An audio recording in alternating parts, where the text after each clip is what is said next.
स्वामी विवेकानंद युवा सशक्तिकरण योजना के अंतर्गत स्मार्टफोन व टैबलेट का वितरण किया जाता है। कई छात्र छात्राओं के मन में संदेह रहता है, डाउट रहता है कि सर किस विद्यार्थी को स्मार्टफोन व टैबलेट पहले मिलेगा? क्या अंतिम वर्ष वालों को मिलेगा, क्या द्वितीय वर्ष वालों को मिलेगा, या जिन्होंने प्रवेश लिया है उन्हें मिलेगा? तो चलिए इस बारे में आपका पूरा डाउट क्लियर कर देते हैं इस नोटिस के माध्यम से।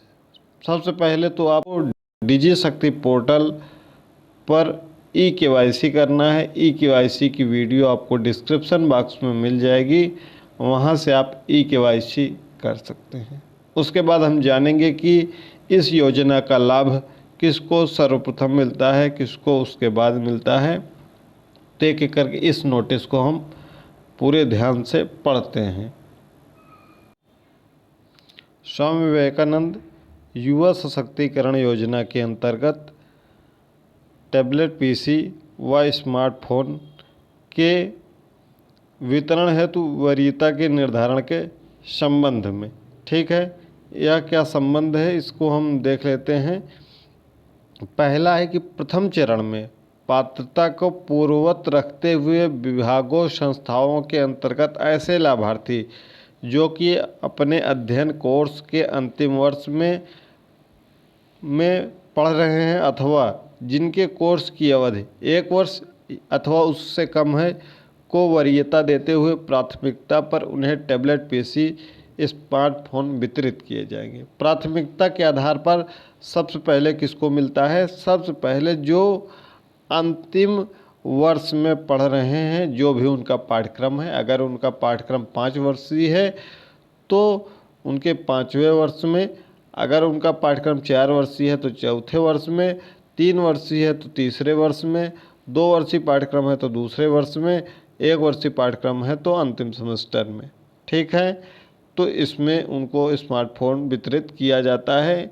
यह प्रथम चरण में पात्रता है। दूसरा है डिजी शक्ति पोर्टल पर उपलब्ध प्रथम चरण के 100% लाभार्थियों के मध्य संबंधित संस्थान द्वारा टैबलेट, पीसी, स्मार्टफोन का वितरण पोर्टल पर वितरण मार्किंग के अनुसार किए जाने के पश्चात द्वितीय चरण में उस संस्था के प्री फाइनल ईयर के लाभार्थियों के लिए टैबलेट, पीसी, स्मार्टफोन जनपद द्वारा यह सुनिश्चित करते हुए उपलब्ध कराए जाएं कि उस जनपद के अधीन सभी संस्थानों को प्रथम चरण के लाभार्थियों के लिए उपकरण उपलब्ध करा दिए गए हैं। अब देखिए, अगर प्रथम चरण के सभी लाभार्थियों को जो आपके ज़िले में हैं, ध्यान दीजिएगा, ये पूरे ज़िले की बात कर रहे हैं। अगर आपके जनपद के अधीन जितने भी संस्थान हैं, जैसे आप प्रयागराज में हैं तो प्रयागराज जनपद के में स्थित सभी संस्थान, प्रतापगढ़ से हैं तो प्रतापगढ़ में स्थित सभी संस्थान, अगर आप कौशाम्बी से हैं तो कौशाम्बी में स्थित सभी अंतिम वर्ष के संस्थान के अभ्यर्थियों को, लाभार्थियों को अगर मिल गया है स्मार्टफोन या टैबलेट तो प्री फाइनल ईयर वालों को मिलेगा। प्री फाइनल का मतलब है कि 3 वर्षीय कोर्स है, तो अगर 3रे वर्ष के सभी अभ्यर्थियों को मिल गया है तो अब उसको किसको दिया जाएगा? अब उसके बाद दूसरे अभ्यर्थियों को दिया जाएगा, द्वितीय वर्ष में अध्ययनरत होंगे, ठीक है, क्लियर। तीसरा है यदि किसी स्थिति में जनपद में प्रथम वर्ष की वरीयता वाले लाभार्थी उपलब्ध हैं, फिर भी उपरोक्तानुसार द्वितीय चरण के लाभार्थियों को उपकरण उपलब्ध कराए जाने आवश्यक हों तो इस विकल्प का उपयोग विशेष परिस्थिति में तभी किया जाए जब उपरोक्त बिंदु 1 के अनुसार प्रथम चरण के लाभार्थियों को किसी कारणवश उपकरण वितरित किया जाना संभव न हो पा रहा हो। ऐसी स्थिति में जनपद के जिलाधिकारी से अनुमोदन प्राप्त कर जनपदीय नोडल अधिकारी द्वारा कारण स्पष्ट करते हुए हस्ताक्षरित प्रपत्र की प्रति अपलोड करने के उपरांत ही द्वितीय चरण के लाभार्थियों के लिए जनपद द्वारा पोर्टल के माध्यम से उपकरण उपलब्ध कराए जा सकेंगे। इसी क्रम में किसी भी पाठ्यक्रम के प्रथम वर्ष तक के लाभार्थियों को चरणबद्ध रूप से डिजी शक्ति पोर्टल के माध्यम से प्रक्रिया का पालन करते हुए उपकरण की उपलब्धता सुनिश्चित कराई जाए। अतएव प्रकरण में नोडल एजेंसी के स्तर से अग्रेतर कार्रवाई सुनिश्चित कराने का कष्ट करें। तो आप लोग संभवतः समझ गए होंगे, अगर नहीं समझे हैं तो एक बार समझ लीजिए कि जो यह नोटिस में लिखा हुआ है, यानी कि सबसे पहले अंतिम वर्ष के अभ्यर्थियों को, जो अंतिम वर्ष में अध्ययनरत हैं या अध्ययन पूर्ण कर चुके हैं, उनको पहले मिलेगा। फिर अगर इनको सबको मिल जाता है तो फिर किसको मिलेगा? द्वितीय वर्ष को मिलेगा, अगर 3 वर्षीय कोर्स है। अगर फिर द्वितीय वर्ष को भी मिल जाता है आपके जनपद में तो फिर प्रथम वर्ष को दिया जाएगा।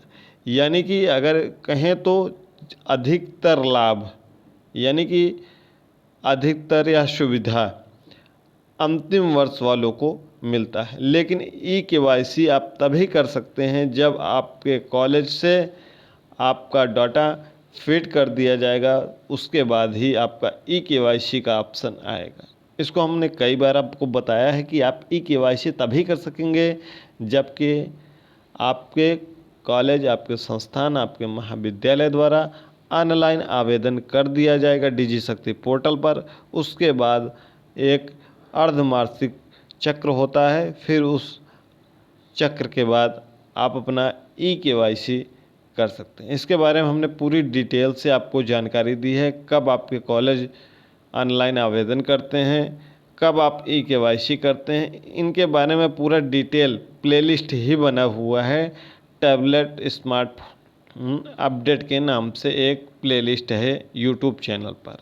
तो अगर चैनल पर आप नए हैं तो चैनल को सब्सक्राइब करके बेल आइकन प्रेस करना न भूलिएगा, ताकि आपको स्मार्टफोन टैबलेट से संबंधित एक एक छोटी से छोटी, बड़ी से बड़ी सभी अपडेट्स लगातार मिलती रहे। अभी हाल ही में हमने प्रयागराज डीएम के बारे में बताया था, उन्होंने नोटिस जारी किया है सभी संस्थानों और सभी महाविद्यालयों, विश्वविद्यालयों को कि ई-केवाईसी करना नितांत आवश्यक है, अन्यथा उन कॉलेजों, महाविद्यालयों के ऊपर कार्रवाई की जाएगी अगर उनके यहाँ ई-केवाईसी 100% नहीं होता है। कई कॉलेजों द्वारा बार बार नोटिस भी दिया जाता है कि आप लोग ई-केवाईसी कर लीजिए, लेकिन कई लाभार्थी, कई अभ्यर्थी ऐसे हैं जिनको पता ही नहीं चलता कि हमको ई-केवाईसी कैसे करना है।